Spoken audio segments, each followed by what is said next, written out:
So, ito na ating main course. So, bumili ako ng kangkong.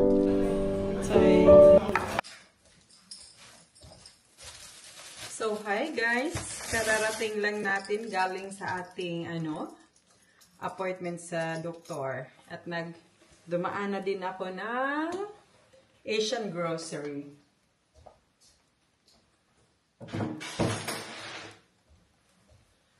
At ito yung napamili natin. Kasi maganda yung result ng ng iron. May iron deficiency kasi ako. At doon sa Pilipinas, hindi ako uminom ng iron tablet. Kumain lang ako ng sweet potato, di kamuti tops, and then kangkong at mga gulay. So ngayon, sabi ng doktor, is yung diet ko is more on something, kimikimero. So, bumili ako ng kangkong. Feel ko na talaga na balik Holland na ako kasi nakaka-high blood na yung presyo ng kangkong. Doon, libre lang lahat. Ayan, hindi naman libre, pero yung kasi meron kami tanim doon. So, yeah, libre nga.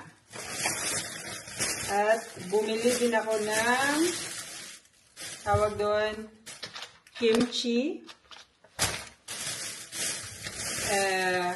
sitaw, ito, tapos of course, rice. At dahil walang okra na fresh, itong frozen muna yung binili ko. At saging, yung tawag doon, hindi siya saba, pero parang saba na din siya. Pero mas masarap pa rin yung yung saba sa atin. Pero yeah, walang ibang mapipili, so ito na lang. So yan lang yung ating yung ating napamili. Tapos, magluluto na ako. So, separate yung namin, pagkain namin today. Kasi yung asawa ko nag-request ng yung carbonara. Tapos ako gusto ko yung gulay. Yung kangkong. Adobong kangkong. So, pupunta pa muna ako ng supermarket kasi wala akong meat pa sa bahay. So, mag-umpisa na tayong magluto. Una, ko muna yung bacon. Pakrispihin ko siya. So, nagbago ang aking isip. Pasta na din yung kakainin ko para kasi medyo late na din. So, Tsaka, ramdam ko na talaga na balik Holland na kasi sa Pilipinas, hindi ako mostly nagluluto. Kasi yung kapatid ko yung nagluluto para sa amin. Tapos, napakalaking ginhawa talaga nun. Ako lang yung naglilinis sa bahay. Pero yung ate ko yung nagluluto para sa amin. So ngayon, ramdam ko na talaga kasi ako yung magluluto. Wala namang iba kasi ako yung nasa bahay, nasa trabaho yung asawa ko. Pero yeah, balik housewife.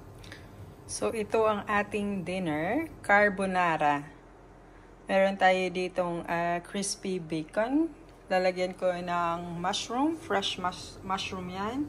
Parmesan cheese, at ito, egg yolk lang yung gagamitin ko, at ito yung cockroach. At nagluluto na tayo ng pasta. So, ito yung request na aking asawa after a month of Filipino food. So, ayan na yung itsura. Parmesan cheese, lagyan ko na siya ng salt and pepper. At tapos nakasiparit na yung egg yolk. Ilagay ko na yan sa fridge. Tapos ilagyan ko na lang siya ng heavy cream. So, at sa isang bowl, lagyan natin ng mainit na tubig para mainit yung bowl natin. Ayan.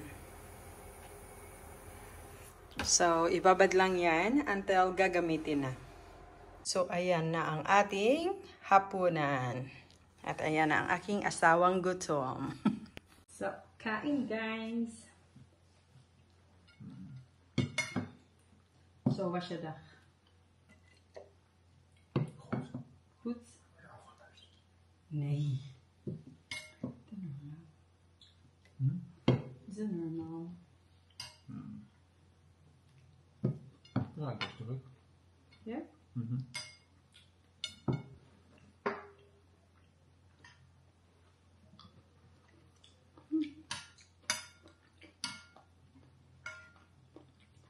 Lekker? Ja? Ja. Het is toch altijd lekker wat jij maakt. Het is toch altijd lekker. Magkakain na kami. So, hi guys. Ready na tayo for,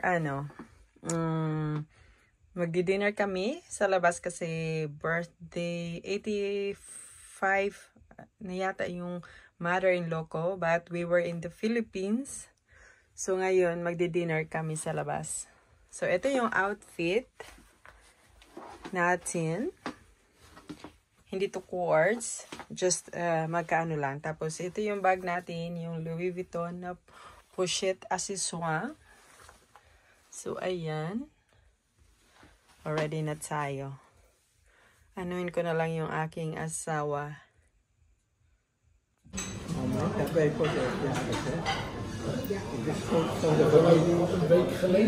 So, ito na ating main course.